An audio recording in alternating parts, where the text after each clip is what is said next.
This podcast is brought to you by the School of Advanced Study, University of London. All of our podcasts are available from our website, www.sas.ac.uk.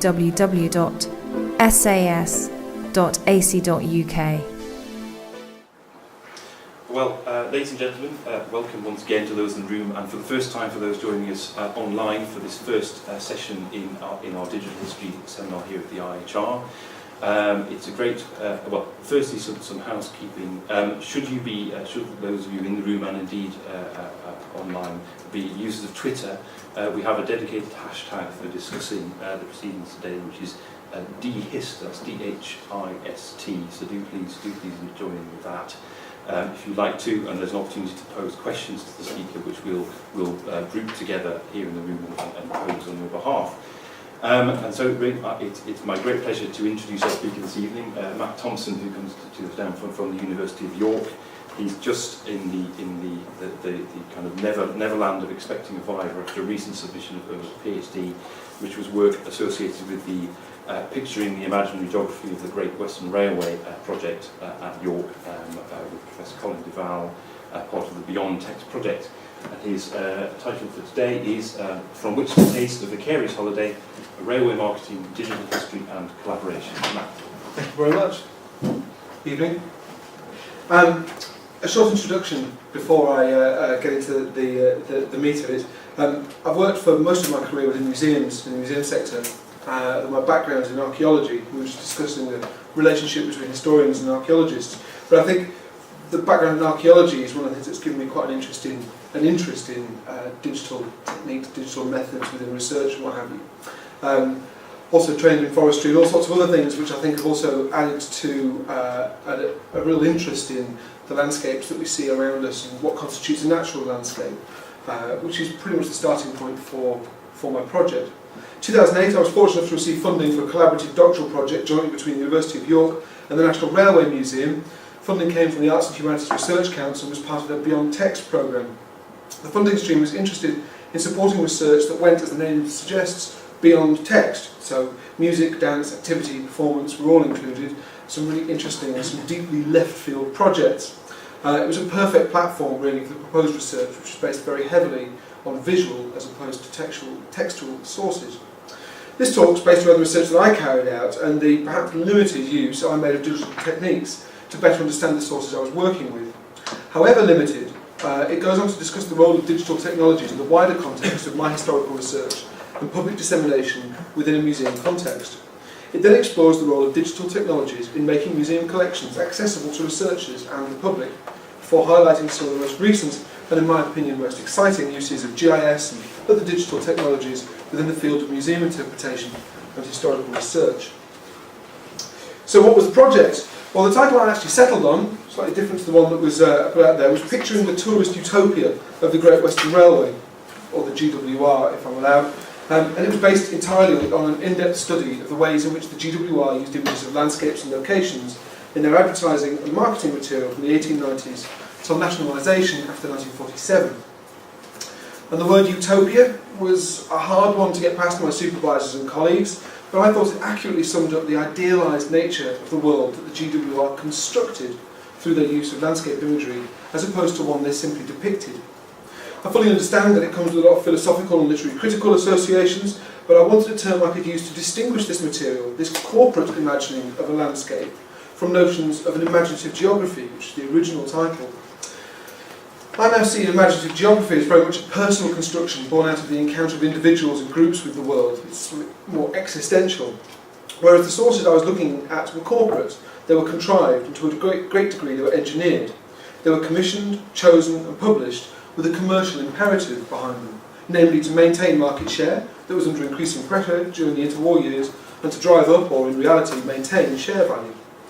These images, however beautiful or inspiring, were ultimately about getting bums on seats. They rarely, if ever, showed bad weather or unattractive landscapes, and so that they were very much idealised, although they were happy to picture urban as well as rural environments. If the imaginative geography can be seen as the experience, this is my terminology, my definition of it, the imaginative geography can be seen as the experience of, in this case, the tourist, then the tourist utopia was the other side of the coin. It was the corporate construction of the world that was idealised and designed to appeal to a wide and varied audience of potential travellers and tourists. Why the GWR? Well, it was a pragmatic choice, as all the best ones are. The National Railway Museum, the NRM, holds in excess of 30,000 publicity images produced by the company, out of a total of more than 2.2 million individual images. And it's got extensive selection of the guidebooks, pamphlets and other illustrated books produced by the company. Indeed, the GWR were always considered to have been ahead of the game when it came to the production of sale publications, many of which, outside of the publisher's credit, made no reference to the railway company or its services, and focused instead on high-quality photogravures and other illustrations of the landscapes and locations along its lines, and were made up of historical or sort of travelogue prose written by often fairly well-established authors of the time, such as S.P.B. May and M.R. James. However, while there were extensive sources held at the NRM and the British Library, there was a surprising lack of relevant material at the National Archives. The rail holdings at TNA are, to say the least, extensive, as anybody who has used them will testify. In addition to this, there are also the archives of the Railway Clearinghouse, the centralised body that ensured the smooth running of the National Railway network. The railways and the Clearinghouse, like so many large organisations at the time, were scrupulous minute takers, and whilst looking for evidence in the archives of their marketing strategies, I've come across the minutes of obscure groups such as the Horse Provender Committee from the GWR. The railways had thousands of horses, so they had very important meetings about providing food for the horses. But I've yet to find any minutes from advertising or marketing committees specific to the GWR that outlines their marketing and advertising strategies. There are minutes from the Clearinghouse, who held joint meetings between all the railway companies, and they're valuable in demonstrating the level of joint working between the companies. But so far, documentary evidence of the GWR's publicity machine has been hard to find. This has been surprising, not only to me, but also to my colleagues, insofar as the GWR were prolific. They produced over 70 individual sale publications over 50 years, had an annual gazetteer, Holiday Haunts, that at its height shifted 250,000 copies a year, and produced in excess of 660 pictorial posters, such as this one that we've got here, produced by, or designed and painted by a well-known poster artist called E. McKnight Cowfer in 1935. Perhaps the records have not made it to the TNA, perhaps it didn't survive, or perhaps we've not looked hard enough.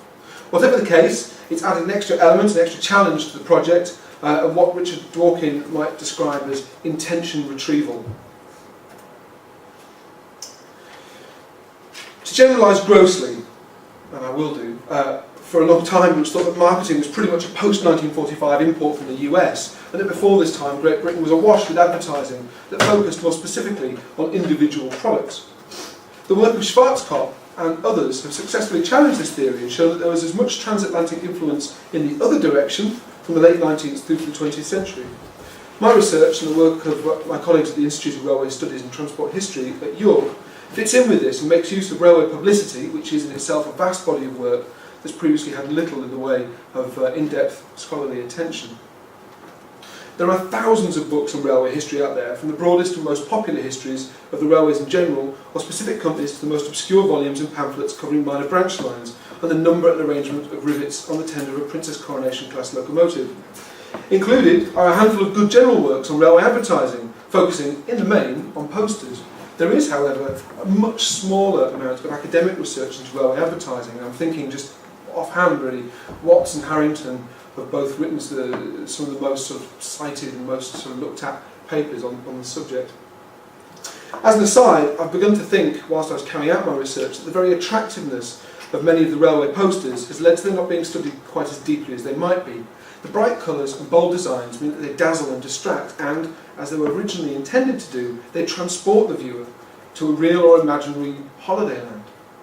Their inclusion in books and research is very often related to their surface appeal, and there's little digging beneath the attractive surface or exploration of the context of their production. I'd like to think I've tried to overcome that, but if I'm honest, I know that all too often I've fallen into similar ways. But I suppose that the crux of my thesis is that the railways, in my case the GWR, were marketing, and in a very sophisticated way. I argue that their use of different landscapes and locations in their guidebooks and posters reflect their awareness of the differing motivations of tourists and travellers, and that this, in turn, is a form of market segmentation, seen as a key characteristic of marketing. While the terminology used by the railways and contemporary commentators on such images of landscapes might not have reflected this, the railways were quick to perceive the possibilities of the pictures as an advertising asset. So from the Railway Gazette, 1923. While often paternalistic in their working practices, they were flexible enough to recognise the power of the landscape image to encourage travel. The images included here are just a couple of the types of landscapes that GWR were very fond of picturing in their guidebooks. The first is a reproduction of an old print of Henry II's palace, taken from a 1924 edition of Cotswold Ways. Unlike almost any of the other railway companies, the GWR were really keen on reproducing images of things that could not be seen by the tourist, things that had disappeared over the passage of time. They'd use old prints to demonstrate what the tourist might have seen had they visited 200 years previously. This helped to root the GWR landscapes in a very deep historical context. It also demonstrates they were very happy to deal in intangibles, such as conceptions of the past. The second is from the GWR's flagship guidebook of the interwar period, the Cornish Riviera, from 1928. This is a landscape of solitude and contemplation, of the sublimity of nature, sort of far from the madding crowd, and you get a lot of these throughout their production of guidebooks. But the tourist utopia of the GWR was not all solitude and contemplative gazing out to sea. These images show that they pictured landscapes of youth and activity, as with this 1930s poster for Newquay here. Little has pretty much changed probably with summer at Newquay, although I get the impression it's a little less wholesome these days than it's pictured there. The image of Harlech Castle from the late 1920s reflects the GWR's obsession with history, archaeology and historic architecture. They produced 3 books, big volumes, specifically on castles, abbeys and cathedrals that could be visited within their territory, so to speak. They were of extremely high quality and made little or no reference to the railway itself, indicating that advertising was not their prime purpose, although, in my opinion, marketing certainly was. They were marketing a brand as opposed to advertising a service. I've already mentioned about how the landscape images that the GWR used were designed to transport the individual mentally away from the everyday, even before they'd stepped onto a train bound for their destination. There's a great deal of evidence to suggest that this was deliberate on the part of the company. There are poems and essays sent into the GWR magazine by staff members that appear to describe memories of a wonderful holiday, but in the denouement, surprise, surprise, it turns out that they're only musings of posters that they've been looking at on railway stations and what have you. I do have copies of these poems, but for the sake of literature, I won't read them out. Contemporary commentators also picked up on the fact that it was the images included in guidebooks that could remove the viewer from their everyday reality without them leaving their seat. The Times, on the 13th of April 1934, when reviewing the Great Western Railway's latest offering, a guidebook to Somerset, commented that the text was good, but heaped praise on, and I quote, the crowded budgets of finely reproduced photographs from which to taste a vicarious holiday. The final image here is the cover of one of a series of guidebooks produced in the 1930s about encouraging rambling in the countryside. The walks were all linked by stations and were designed to be accessible for those living in London and other large cities. All 7 of the books feature couples, one male, one female, striding out into the landscape.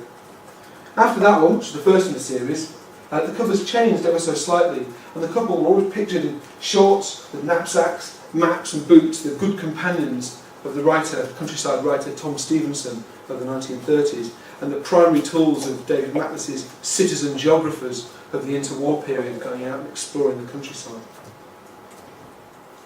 My research was based around mapping and understanding continuity and change in the types of landscape pictured by the GWR in their publicity material. Such changes could then be related to changing trends in tourism, railway practice and legislation. Key among these changes was the amalgamation of 1923, following from the 1921 Railways Act.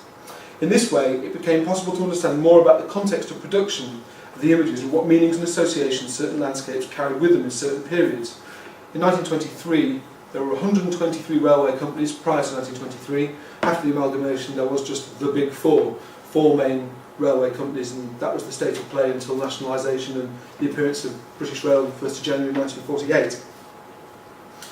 This particular poster, Plymouth, The Spirit of Drake Lives On, by Frank Newbold, a very well-known poster artist, dates from 1947 and is typical of the posters produced in the immediate post-war period before nationalisation. Other titles of posters from the same period tell a similar story. London, Heart of Empire, London Pride. They perhaps speak of a desire to reassert pre-war understandings of empire, along with locating national identity and security within a historical context.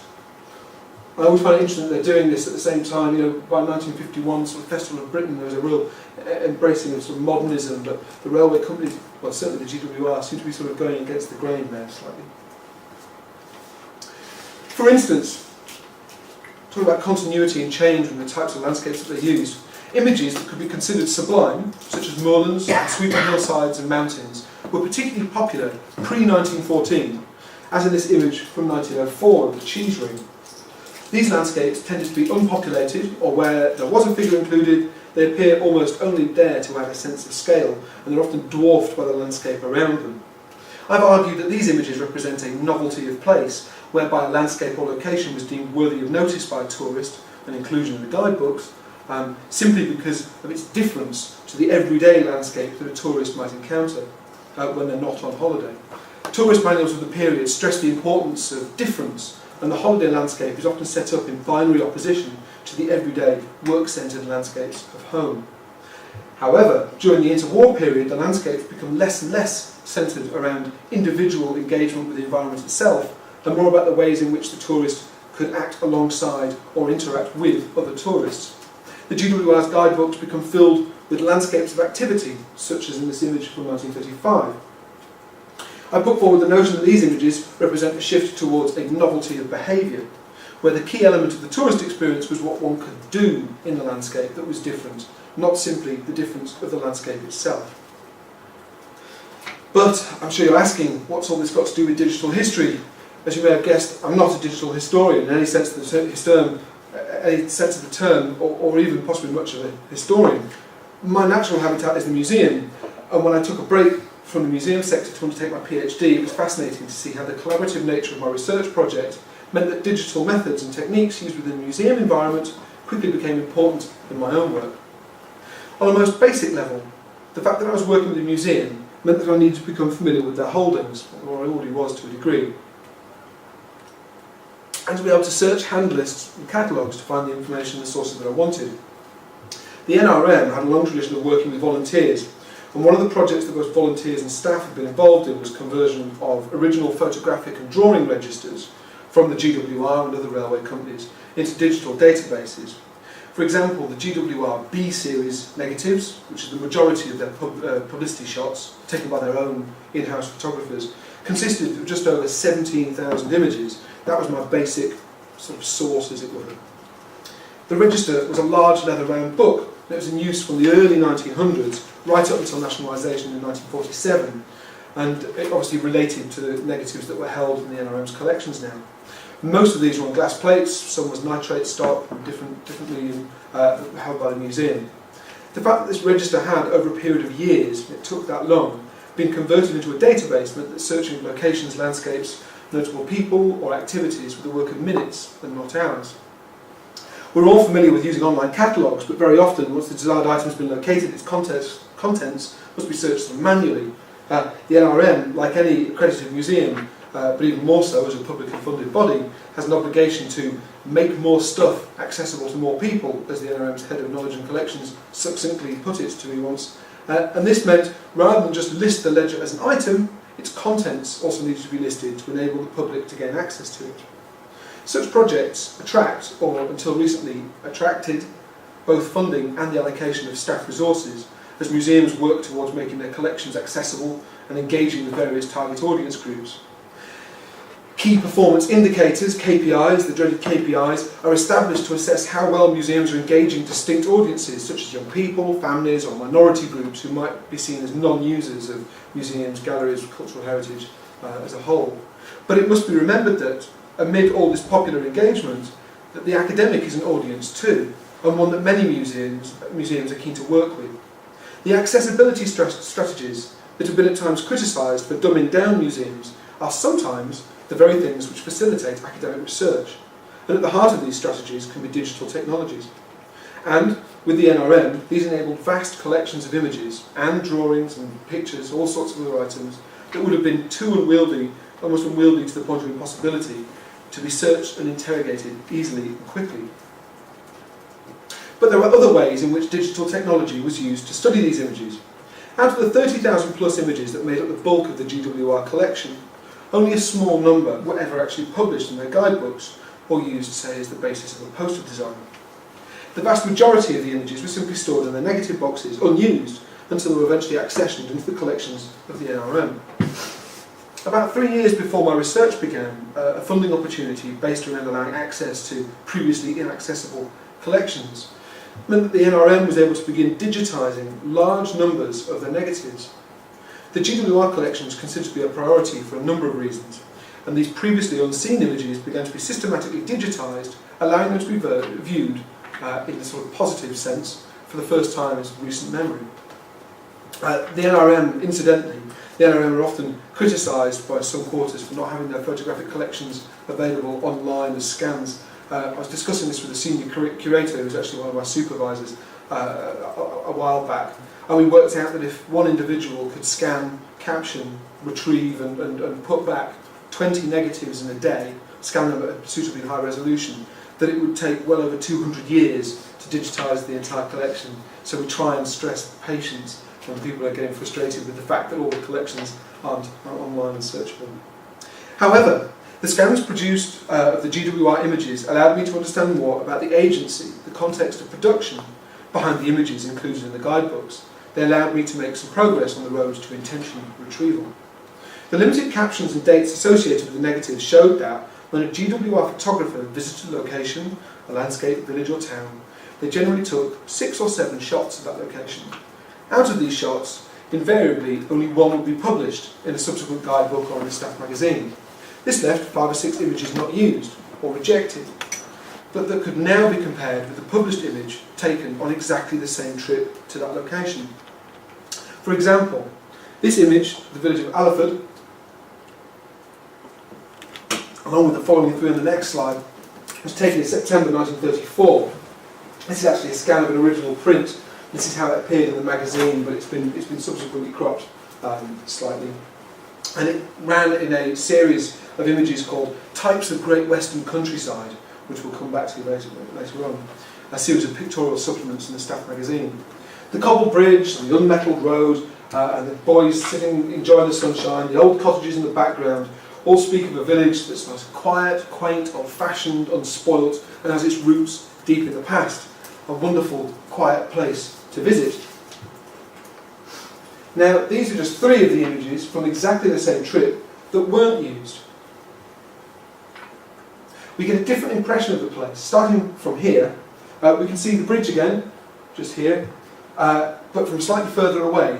It's surrounded by shops, we can see. There's a cafe, signs for telephones on the right, and the cigarette vending machine. The boys are still loitering in the background, but straight away there's signs of more what you might have called the sort of contemporary life.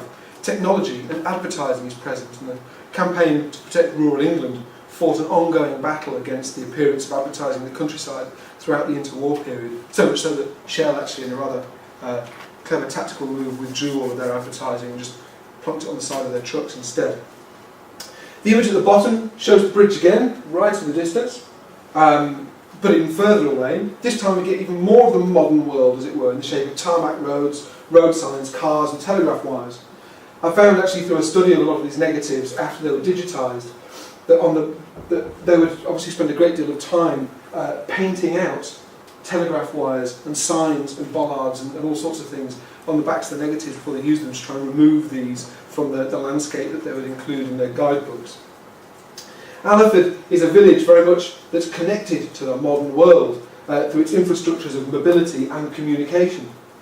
The last image, just up here, shows the uncropped negative from which the published image was taken. It's the boys on the bridge again. You can just see them sort of lounging around in the sunshine.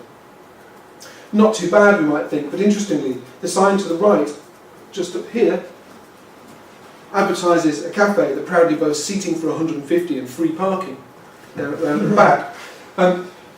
So I found that this was typical by studying the digitised images against the published images, digitised images that weren't used against the published ones. I found that most of the images that the GWR used in their guidebooks, outside of the busy beach resorts and where they had a choice, they did not show the cars, the telegraph wires, the advertising and the signs. Those weren't included. In some cases I found that advertising signs were actually scratched out on a negative so as to appear flat black in a printed image. One extreme example from a series of images from Painswick down in the Cotswolds had signs for both the AA and the RAC edited out in this way, and I wonder if there's some significance that the competition with the roads led them to sort of viciously scratch out the signs of their competitors. The digitisation programme at the NRM had allowed access to these images to what I describe as grey material. It was not published by the GWR, but it was commissioned and retained by them. And looking at the negatives is one thing, but examining the high-resolution scans and actually being able to get access to the images allowed the process to take place with far greater ease and accuracy. But there were other, and for me, more entertaining possibilities when it came to digital methods. All the images I was looking at had, by their very nature, a strong geographical quality. They were all located somewhere, insofar as they all were of somewhere. I decided it might be valuable to begin assigning latitude and longitude to images and then begin to plot them on a map.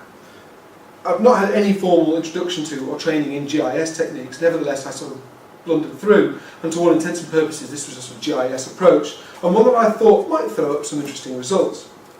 I decided to return to the series of images that I mentioned previously, called the types of Great Western Countryside. First, it was useful because this was a very discrete set of images, around 140 in all, rather than dealing with 17,000, which would have just been too many to process. And they were all chosen by GWR, the editors of the GWR magazine, as representative of the landscapes and locations that it served, and that they wanted to present to their staff members in their staff magazine. Second, they were all published between 1929 and 1941, a nice tight temporal distribution. And third, the fact they were in the staff magazine thought it might give an additional element of significance for staff and management relations. Having plotted all the locations of the images, I was left with this map here, which on its own is perhaps not overly significant. The yellow points show the location of each of the images in the types of series, and we could run through them all in date and see how they kind of spread out over the 1929 to 1941 period, but that's them as they are. To provide a bit of background, the GWR, after 1923, after the amalgamations, served a geographical area that came out of London and went roughly down to Hampshire, sort of down there, and then up to the top, say Liverpool, around there. There was one incursion of the Southern Railway, which was a line that ran through here to Minehead, and the north coast around there. But other than that, that whole wedge of the country was very much GWR territory. The first thing that was notable was the fact that there were virtually no images of locations along the south coast. The GWR, in its annual gazetteer Holiday Haunts, through the 1930s, gave increasing space to Hampshire, the Isle of Wight, Sussex, Brighton, all sorts of places along the south coast, even though this was not their home turf, so to speak. The GWR had begun jointly advertising with the Southern Railway, who had control over the south coast, in an attempt to work collectively to overcome the increasing competition from car-based holiday travel, and the Drake poster that we saw earlier was a joint one between the GWR and Southern Railway. Outwardly then, to the public, in their public advertising, they were pushing this area as a destination, but in the images chosen for the staff magazine, it was off the map. They haven't really touched that. So there's a difference between the places that they're pushing to the public and the places that they're picturing towards the staff. Similarly, while the GWR had from its earliest days advertised the Cornish Riviera, that sort of represents that cluster around there, by the 1930s, Holiday Haunts again, remember it was shifting 250,000 units a year, was bemoaning the fact that tourists did not, and I quote, fully realise the possibilities of the duchy as a whole, and exhorted them to travel beyond the Riviera and into the rest of the county. Once more, there's a difference, or I don't know, dissonance perhaps, between the areas being promoted outwardly to the public and the areas being pictured as types of Great Western Countryside inwardly in the pages of the staff magazine. So they'll begin to picture the county around here as a whole, all this area, but that's off the map. It's remaining very much tightly grouped around the Riviera. And again, Wales, another key tourist destination, there's a lot of areas of absence within there. The title of the series of images, Types of Great Western Countryside, made very territorial claims of the geography of the country and laid a claim of ownership over specific landscapes and locations. But it appeared as if there was the geography of the tourist, and an interior geography that was presented to the staff through the staff magazine and was markedly different to the outward facing one. Some digging in the NRM archives turned up a particularly interesting map that, when used in conjunction with the GIS plots, added another layer of interest to the story. The Stanford map of 1874, this is just a fragment of it, shows the British Isles divided up into railway territories. Rather than identifying the railways as lines, sort of connecting a nodal network, this map gave them a physicality and a spatial quality that was, and to a great degree still is, rare in railway mapping. The map is extremely large. Each of the panels that you can see here is, I don't know, roughly A5, so that's just one chunk right the way up to the top of Scotland. So it was around about 3 metres in length when it had been fully folded out. And I got that scanned as best I could. We had to send it to a specialist to get it scanned, to get someone who could do it on a big enough bed to get it scanned. However, once I'd actually got the latitude and longitude information and overlaid it onto the maps and the locations were rectified accordingly, it showed some interesting patterns. The 1874 map captures the railways of the British Isles from more than 100 separate railway companies, and they're all delineated by different colours, their territories are different colours. It was not until 1923, as I said before, that they amalgamated into the Big Four. Each of the railway companies is given a colour. In this case, GWR is light green, so they have a whole load of territories all around here. This is in the 1870s, the colour distribution is. Bearing in mind that at the time when the images were published, from 1929 to 1941, so more than 50 years after this map was produced, the GWR had control over the majority of the landscape over here. But the points tend to be found in the main on the light green areas, as in the areas that they already controlled in the 1870s, and not the new acquisitions necessarily that they made after the amalgamations of the early 20s. The broad arc westward across the country, which we see here, sort of roughly going sort of London, Swindon, Bristol, seems to represent the old, sort of more northerly route that the Great Western took, which was actually a long way round, and they became known as the Great Way Round because they sort of went round the houses, as it were, before they got a more direct, slightly more southerly route down to Cornwall. By ordering the data, in this case the locations of the images, in a visual manner, it was possible to draw out all of these patterns, such as relationships between outward publicity, sort of inward propaganda, if you will, and also the sort of territories and how those have changed over time.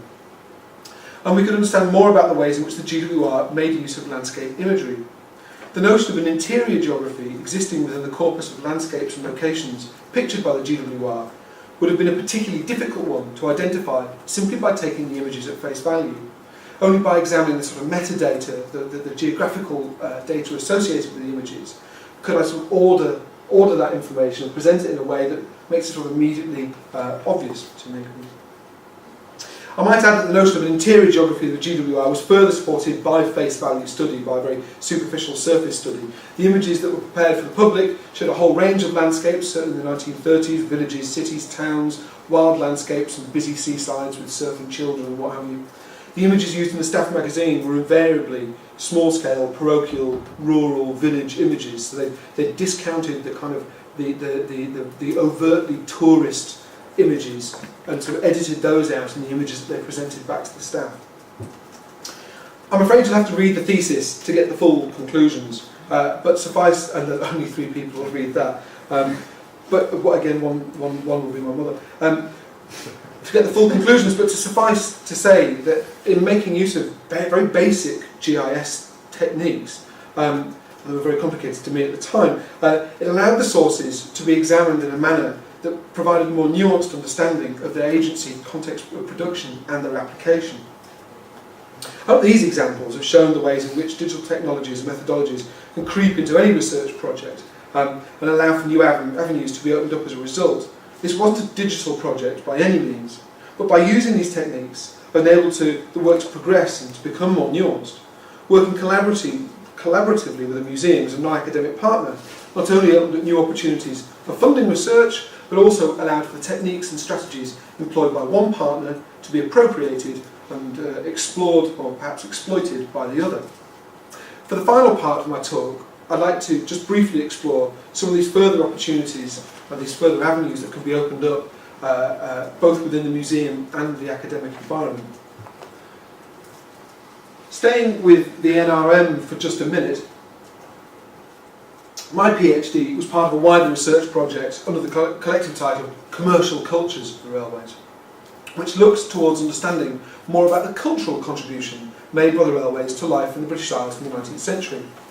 There were 2 PhDs, a postdoc, and it's expected that this project research will be used for museum exhibitions and a monograph and all the usual. But one of the more interesting elements of the dissemination is the idea to use the research that's gone into the railway advertising of the past 2 centuries in the form of a mobile app. The thinking behind it is that the NRM holds a collection that ultimately represents and records a form of mobility, and that therefore it would be apt for it to be able to be accessed when one is mobile. There's been a great deal of work identifying key locations, academic work within my project and this wider project, identifying key locations and landscapes that were marketed over considerable periods of time. And the NRM is currently working on a way to have images of museum items such as posters and guidebooks that relate to a given place, along with interpretive text, sent to your mobile phone as you pass by that place on a train. In this way, for example, your journey from London to Edinburgh could be punctuated by poster images and guidebook extracts relating to Peterborough and the Fens, York and its Minster, Durham and the Cathedral, Newcastle, Northumberland Coast, Fast Rock, as you travel further towards your destination. This could be carried out on any of the mainline routes, for instance, just as an excuse for putting some nice pretty pictures up. Next week, you might travel from London, the heart of the empire. You could head northwest up to Wales and then over to the obvious charms of the Cambrian coast. I was up there recently. You really wouldn't be doing that at all. And you could be accompanied along the way by images and interpretive text straight to your mobile. It's quite a nice sort of dramatic way of reconceptualising a museum collection. After all, the route along which you travel today would have been ostensibly the same as that in the 1920s and 1930s, if not the 1890s, when the original images were produced. These are all 1930s and 1940s images I've used here. The project aims to provide a context for museum collections and the scholarship that surrounds them that actually is housed outside of the physical limits of the museum building. And hopefully, by September 2012, it'll be up and running. Within an academic environment, there have also been some particularly interesting applications of GIS, and a friend and another guidebook enthusiast, Gregory at Lancaster, has been working on several projects and keeping me posted of some of his work. And I think they demonstrate the value of his approach within sort of historical geography.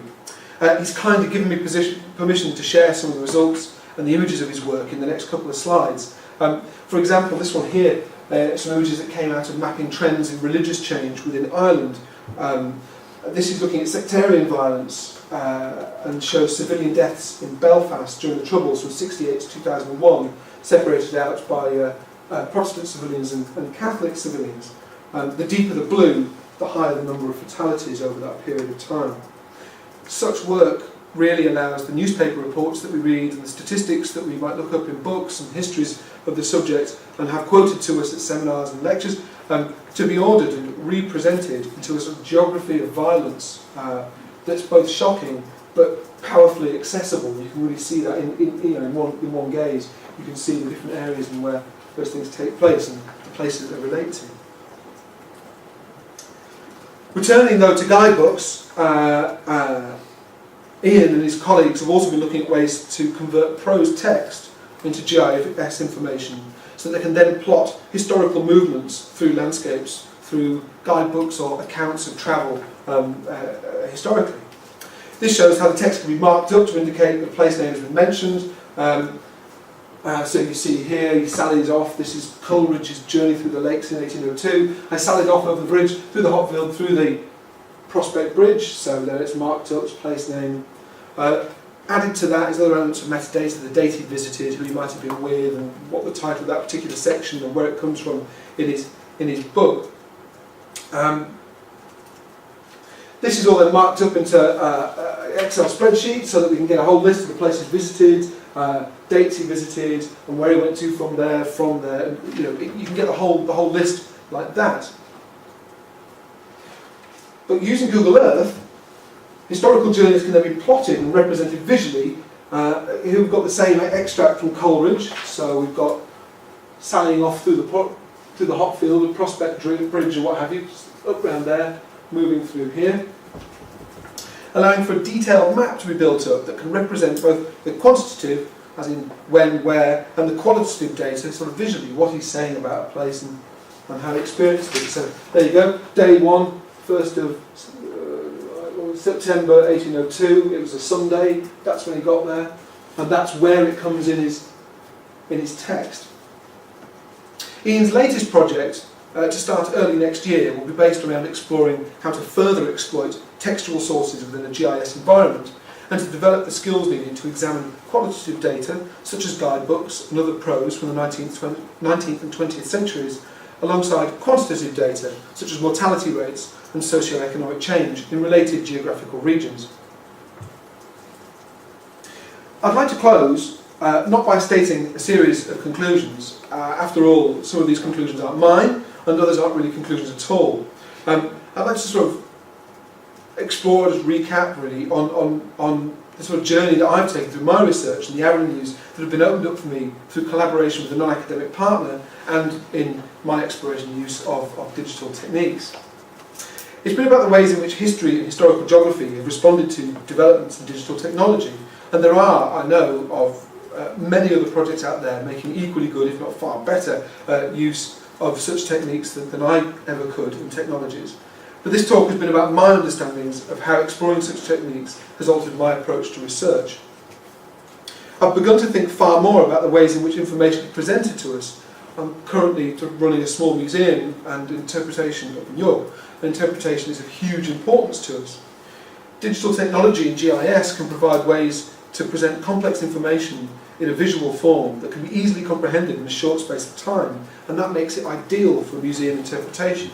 It's possible to take lots of scholarly information and actually present it in a way that's accessible visually to people, and it's absolutely fantastic for engaging audiences and increasing people's enjoyment of that museum.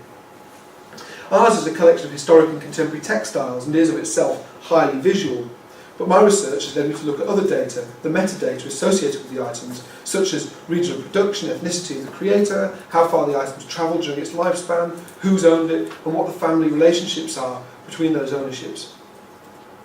All of these can be pictured using digital methods and digital ordering of the data, and help to tell the story of a museum object that might otherwise remain mute.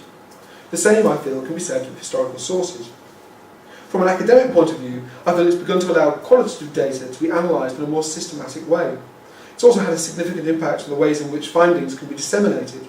To have the conclusions of an academic paper, or an academic paper itself, published in a journal is one thing, and a very important thing, and difficult thing too, but to find a way to get the information outside of both the academy and the museum is something else. And I think looking at that mobile app and sort of converting all these things and trying to get it out there for travellers and put it in a context that people wouldn't necessarily associate with scholarly research or museum collections is one really interesting example of the work that's going on at the moment.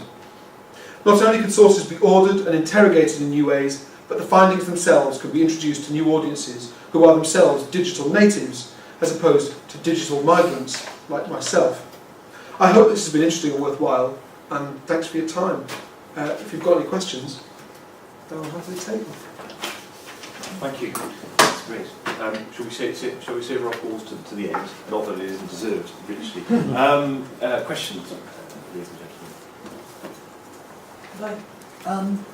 On your mobile app, Yes. do you, I mean, obviously it's cost a lot of money, but do you envision that you could see this as a funding stream? I mean, would people be paying for this? Could it be?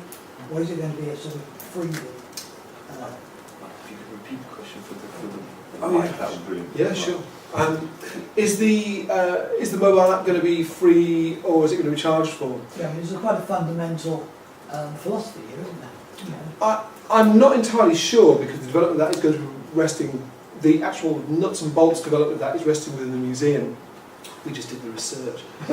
I imagine being a publicly funded museum that it will be used as outreach, or in my mind, I would think that it would be used as outreach and therefore be free. But at this stage of the game, it is in development, so I'm not entirely sure.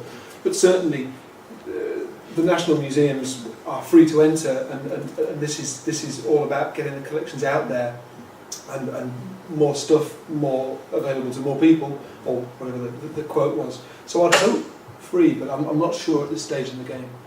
It would make a nice funding stream, but I can't think of any museum apps that aren't free. Even. But there may be others that I don't know about. I mean, you could imagine actually a freemium model if you were using the phrase, but in the same way as the museums are open to go into, but you can buy splendid things in the gift shop. In fact, there'll be elements of the app which can be free, and there might be added extra things that might be premium content. But I mean, it's early days, yeah, and that's rests within the museums. Just on the question of mobile app, do you get? I mean, I'd be intrigued if in the fullness of time you could foresee a mobile app that not only took in the NRM's photographic collections, but also took in the type of guidebook and travel diary material, the sort of stuff that the historians might be more interested in. But I don't know whether you think there's kind of whether there is quite the same appetite within the museum sector for textual work as there is for artefacts. Images always do a lot better, and the text got to be kept to a minimum, hasn't it? Within any museum environment. So I think from my point of view, I'd say you just have to play it carefully. You'd have to think and choose particularly appropriate gobbets of text, but you can't have reams and reams of it.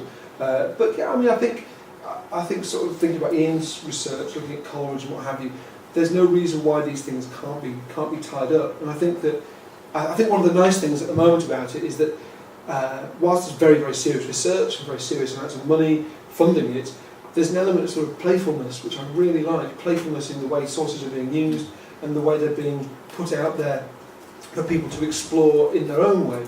And that, hopefully, that playfulness will translate into joint working and people taking ideas and actually running with them. So I don't see any reason why that can't happen. Because I think there's a really exciting opportunity. Any more comments, questions? You mentioned the playfulness there. Maybe just to make it to bring on the serious side of that kind of thing. Was methodologically, I was wondering, you use the digital images and you compare them which for the ones that were used in the publicity, and then likewise you use some basic GIS to plot things and come with images. Did you kind of, in the thesis and when you're writing things up, engage with that methodologically and think about how did that actually impinge on the research questions you were looking at, and then indeed any kind of conclusions you had? So was there any kind of reflection there or development in that sense? Well, or if not, would you want to respond to it now? Well, I'd like to think so, because I think I was very, coming from a museum background, I was very keen when I was talking about the sources I was using, the fact that actually some of the images, because of the film stock that they're on, are actually can be quite sort of how can we put it, unstable, and therefore handling them or accessing them can be very, very difficult.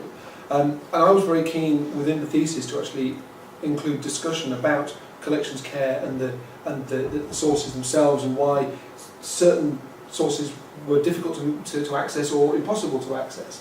So I was quite keen to talk about how digitizing these images makes them available, and then we can start looking at them, we can start sort of interrogating them and placing them up and overlaying them and doing all sorts of fun things with them.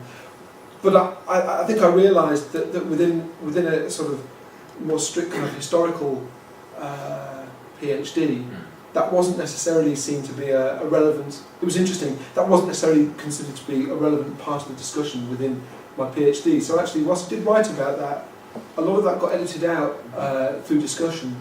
That was more of a museum, the idea of collections care and these access strategies and what have you, and how that did. So the fact you've got the sources, use the sources. What are your conclusions about it? Was what people seem to be more interested in. But on that, I think even there is elements there. For example, the selection. Which images get selected for digitization, which ones don't. And you're using the selected ones that somebody's made a selection there. And that kind of element within it. I was just wondering whether you considered that at all. For example. Well, I think I was lucky. I was lucky because when it comes to the images that I wanted to look at, so what I did was I took a great big long list, just written down on a piece of paper of all the places that were pictured in this particular series, and then I went into that collection and looked at all the images they had collectively of each place in particular. And thankfully they'd pretty much all been worked through as part of the funding project that happened before to make them accessible. So I was quite lucky in that respect, but I wasn't necessarily. But yeah, I was quite lucky in that respect. But no, maybe there could well have been more discussion about that. Can I come back?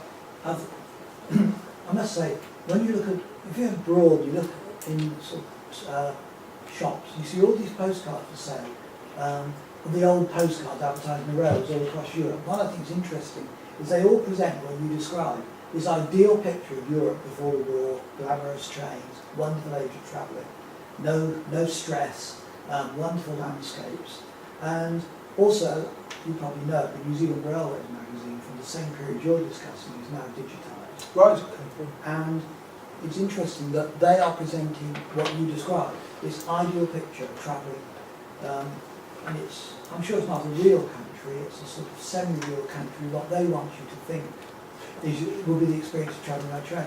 And interestingly enough, a lot of the material they put in the magazine derives from Britain too. Right. So there are lots of news and lots of things happening from what was still sometimes called the mother country. I mean, and that's I think that's one of the reasons why I wanted to use the term utopia in that, because I know it's got a lot of baggage. That's not a nice term, but it's got a lot of associations. But it was this idea of an idealised, was counter reality, to the one. But yeah, there's been some really interesting work on South African railways as well, and the kind of sort of utopia, if you will, that they set up changed significantly. At one point, it was South Africa was marketed by the railway company there as being different and exciting and kind of, an amazing kind of jungle landscape and what have you. And they realised that wasn't working. So then what they started to do was represent the same areas as terribly, terribly similar to Britain. So why don't you come to South Africa? Because actually it's not that different, because they realised their first one, come and explore us, this is fantastic, So they have this sort of utopian Africa, this idealised vision of Africa. And then they realised that didn't necessarily work as a marketing tool, and they switched to, actually, it's kind of similar and you can get on fairly well here. But so that's something that I think you find sort of across borders. And I can remember the old Southern Railway, which you mentioned, right, all their carriages always have these ideal pictures, and usually at the other end of the network, so you have to get on the train and travel 50 miles. And when you got there it was raining. Yeah. Kind of interesting, actually. I mean, maybe that I slightly misheard it, but there's kind of a tension a bit within two trajectories of change that I think you brought out. Actually, you mentioned them actually in the sense of from say 1914, the images presented are something nature sublime. Yeah, there's a preponderance of that. Yeah. And there's actually there's probably some interesting kind of some interesting things to be done about whether the decline of that presentation has anything to do with broader secularisation actually. But I mean there's the shift towards showing people interacting in a landscape, the tourist in place. But I'm interested that actually there's kind of something of a contradiction between that and wanting to airbrush petrol station signs and things out of the picture. Yeah. So you have, from an unpopulated landscape, you have a populated landscape, but not without any detractors. Yes, I mean that's it. I mean it's a difficult. Yeah, you picked on a good point there. One of the difficulties in trying to put it all together is that they're always showing multiplicities of landscapes. So in one guidebook, they'll have, say in the 1930s, they'll have lots and lots of tourist shots playing on beaches, sunbathing, posed images, perhaps even studio images that then had a background of St Michael's Mount pasted on behind it.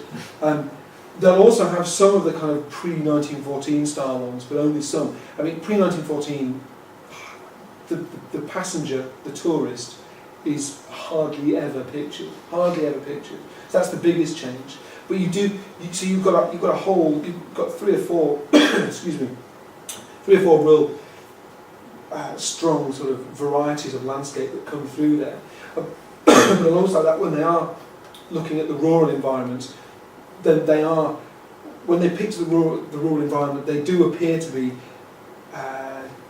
attempting to view it through a kind of 1914 filter, as it were. So when they are continuing to show the little village, the sort of small scale, the parochial, the quiet, the sort of one-on-one experience with nature, the landscape, the environment, then they find that they've actually got to go to more effort to recreate that scene, as it were. I mean, certainly up until about 1926 or so, they're reusing a lot of earlier photographs, but I think it becomes very, very apparent that they're using a lot of, so they actually go back and re-photograph a lot of these places again. You know, and again, that's something that it's something quite interesting to find within the collection. As the collections come out and become more accessible, it's interesting to see what gets photographed when they go back to it, how long a gap is left between going back to photograph Alford or whatever it might be, Porlock or what have you.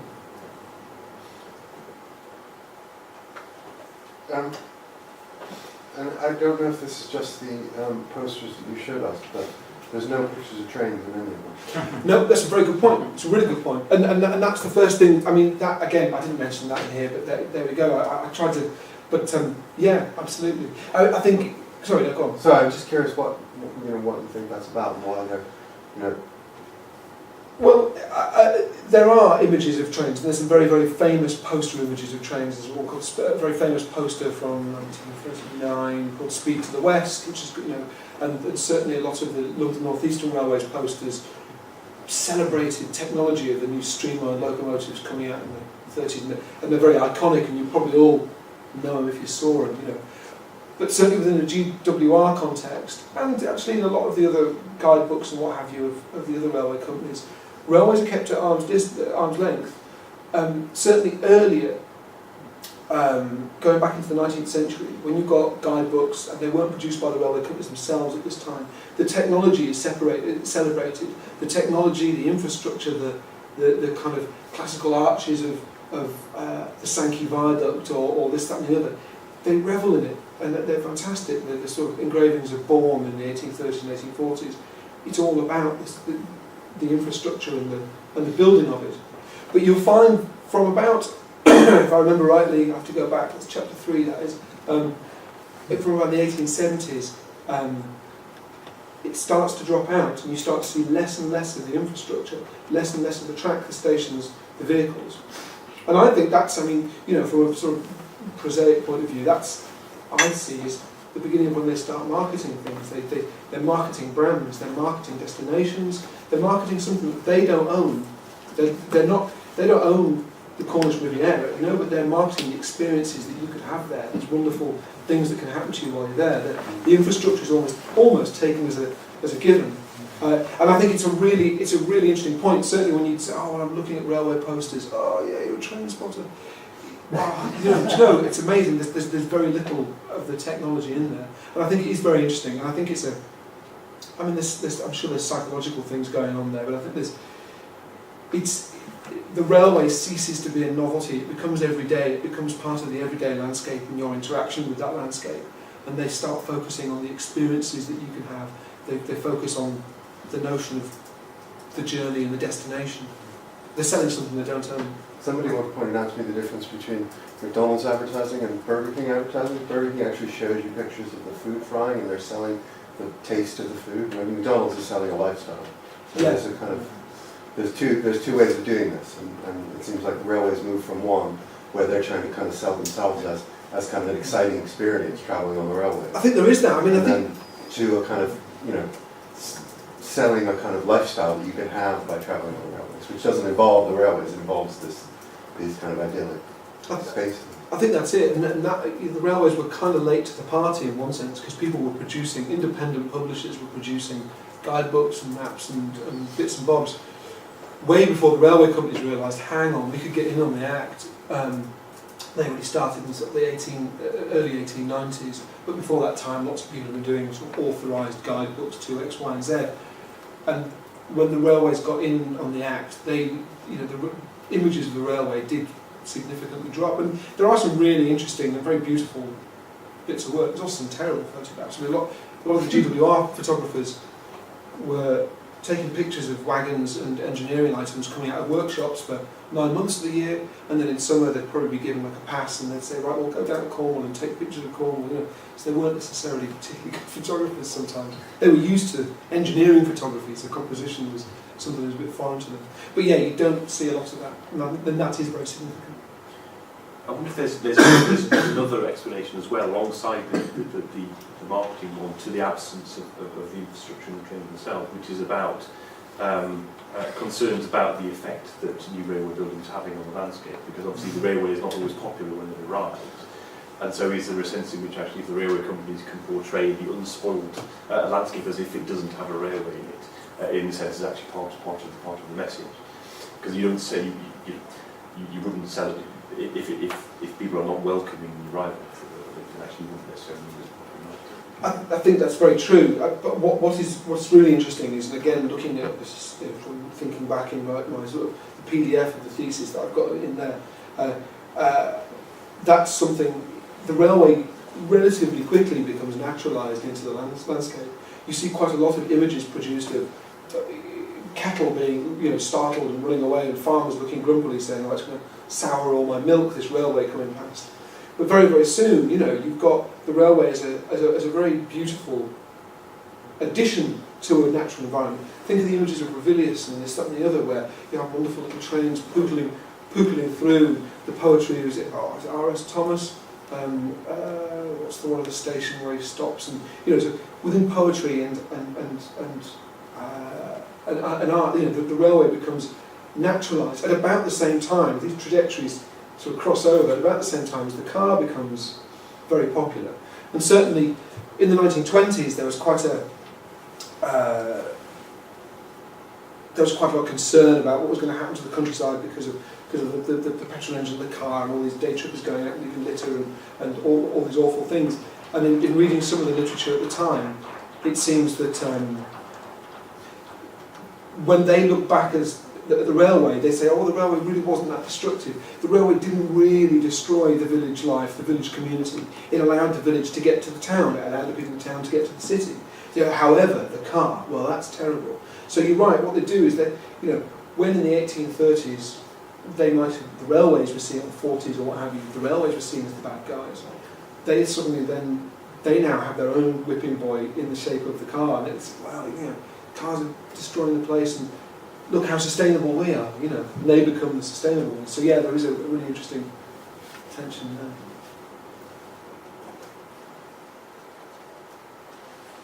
I have another one. I have two more.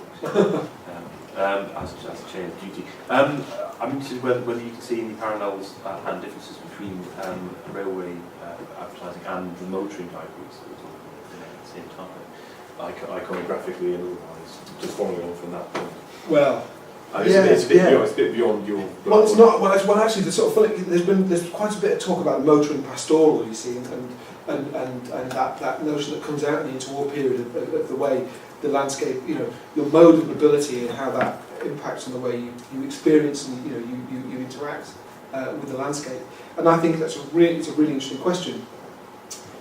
If you think of H.V. Morton's In Search of England, that's like your classic, your uber kind of, rather wealthy chap in a convertible sports car decides to have a jolly around England. Isn't that wonderful? And then if you take that sort of a few years later, you have the Shell guides. That you've got these absolutely fantastic modern British artists, who are representing archaeology, history through the modernist gaze, all this by Betjeman, this, that, and the other. But it's very interesting. My personal opinion is that whilst aesthetically they perhaps don't have the panache of the motoring guidebooks, the railway guidebooks were doing this, I'd say 2, maybe 3 decades before the motoring guides came out. And what's very interesting is that within historical debate there's talk about the motoring pastoral, but there's not necessarily been much discussion as to what influenced the motoring pastoral. And there's a vast body of literature, hundreds probably, of railway guidebooks and pamphlets that you can see have prefigured that idea. You could pretty much, I'm not saying everyone, but you could, all the places that are pictured in like a Shell guide to Dorset are pretty much featured in a GWR guide to Dorset from 25 years before. The same sort of Norman fonts, the same beautiful churches, and this, that and the other. And in our minds we think, the car allowed people to get out to the countryside and see this, that and the other. People did do that, using the railways as the starting point. But I think there's a lot of work to do there. There's some really interesting things to sort of challenge that idea of the freedom of the road that the car gave. I think I'd really like to do some work, and one of the projects I was very interested to do was to do more GIS work, plot all the places that you might find in shell guides of, say, 3 or 4 counties, then take comparable railway guides, maybe from 20 years before or contemporary with those, and just see if there's any statistical significance between the ways that those plots match up and the places they're looking at. And again, I think that's somewhere where the digital technology can take the sort of qualitative side of the guidebook, which is prose and nice pictures, and then you can actually get some sort of methodology whereby you can compare the two. So I think what you probably find is that railway guidebooks prefigured it in the access stakes, but probably not in the aesthetics stakes, which Nash and Piper did with Great Plum. We've got time for a couple more questions, I think. Okay, one more from me then. Okay. Do you have a sense of actually how the 3 of the big 4 is fit into all of this? I wanted to do a comparative, but one chapter that was a comparative, but I sort of realised that was just going to be too much work. So I didn't, again, a pragmatic decision. You can see broad themes, you can see broad difference, and you can, in certain areas, you can see broad similarities in others.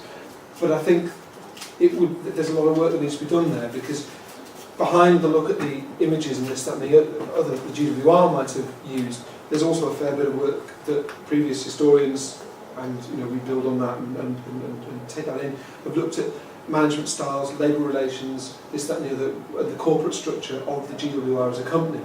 And that provides a lot of the background for the way in which the images might be interpreted in the context of production is looked at. So that all needs to be done, or needs to be assimilated for the other companies, and I'd be loath to make any.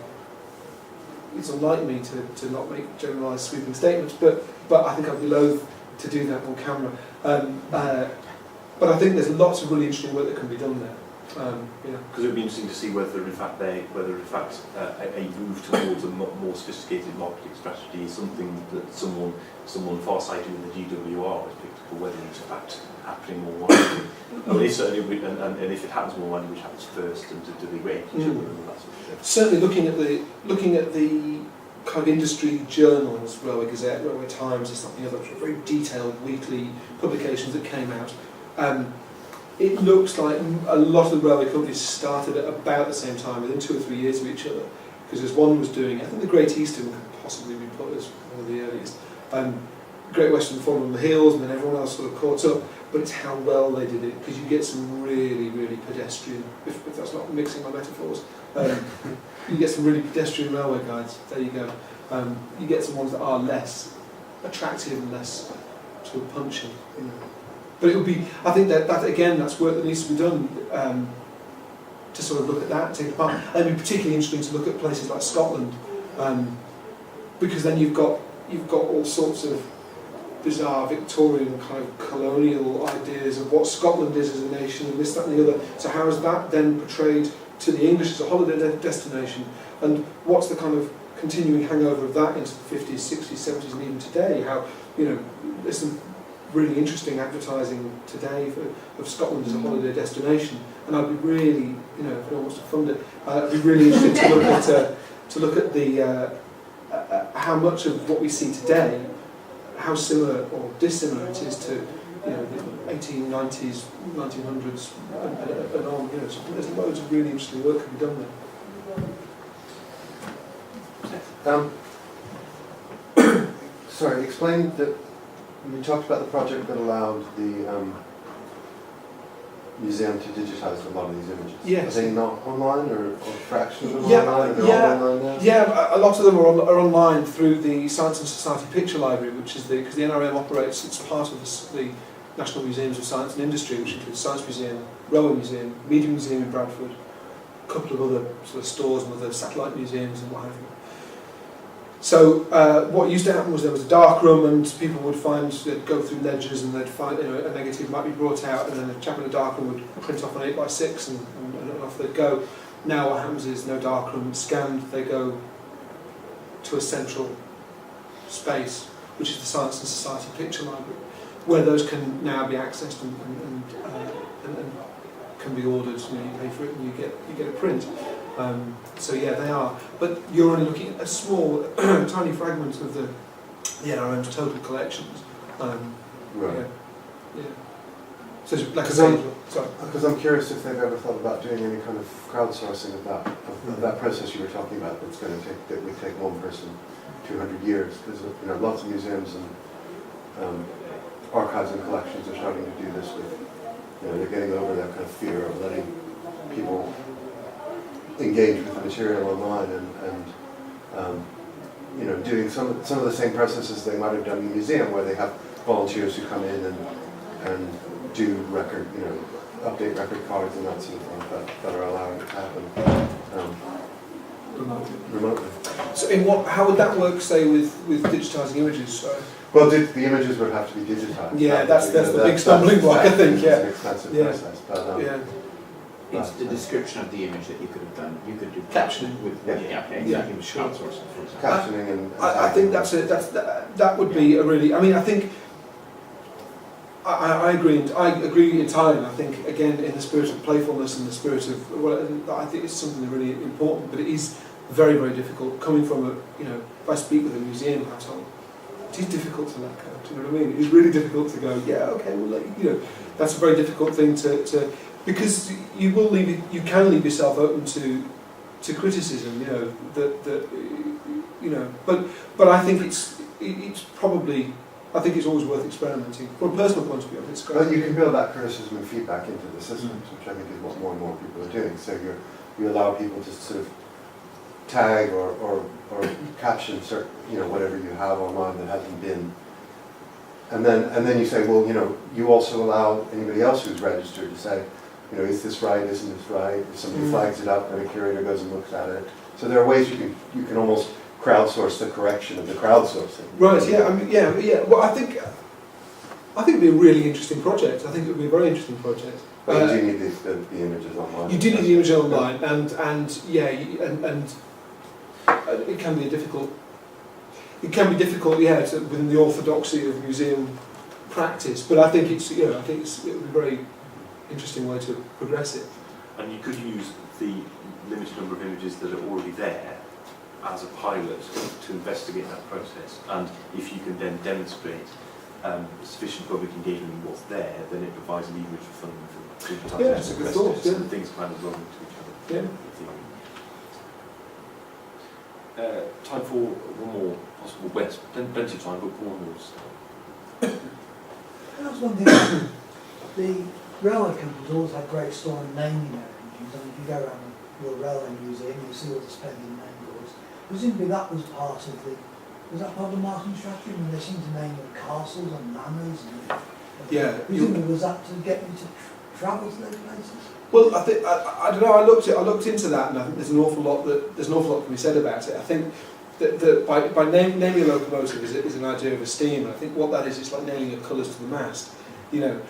You declare, around the time of the coronation, you've got loads of Coronation Scots and Princess so-and-so and this, that and the other, and the GWR, who are always deeply obsessive about history and what have you, would have castles and manors and halls and kings and what have you. So yeah, I think there is something there, but I'm not, I think there's definitely some significance there, but I think that significance it's very, I'll probably get shot down for this, but I think it's quite superficial in one sense, because it was a very superficial act. It was a very kind of, here it is in brass on the side of this thing, we like this, we like that, we are attaching ourselves to this. But I think that it would be very interesting to look more at trends between the companies. See if you get some that are more royalist than others, perhaps, or more archaeological or historical than others, and some that are more modernist than others. I can certainly think of some examples off the top of my head. It'd be quite an entertaining one to get together. There were thousands of named locomotives, weren't they? It'd be an entertaining little piece of research. Could I ask just sort of a bit of a sum up kind of a question, allow you to kind of reflect a little bit on your experience and maybe open it up to others, in the sense that you see yourself as an historian doing an historical PhD with a connection to the museum thing, and certainly not a digital historian, Yeah, although you that's use right. a little bit of tools there. Now I wondered about reflecting on that experience and what you would say to perhaps other historians who might be tentative about using these kind of tools in their research. Well, I think, and certainly when I'm looking at the projects for funding that I'm trying to apply for now, and also projects that are upcoming that I'm really interested in, hoping to get involved in, they all have digital elements to them now. Far more sophisticated and would probably be far more interesting. But I think that it's been incredibly valuable for me, just because it's allowed me to think and to order and to present information in a different way. Even if some of those images haven't actually made it into the thesis, they've been useful ways for me to just create images and visuals or mnemonics almost that I can use that can sort of stimulate my thinking. For every chapter I've produced, and even sections of chapters, I've produced word clouds, just so that I can, on a quick look, I can just see, if the word, I don't know, if a word that isn't relevant to the actual chapter comes up, then I know I need to change the GWR. Yeah, exactly. If that doesn't appear, if I've got LNER, a different railway company, in there, then I know. And so little things like that are fantastic.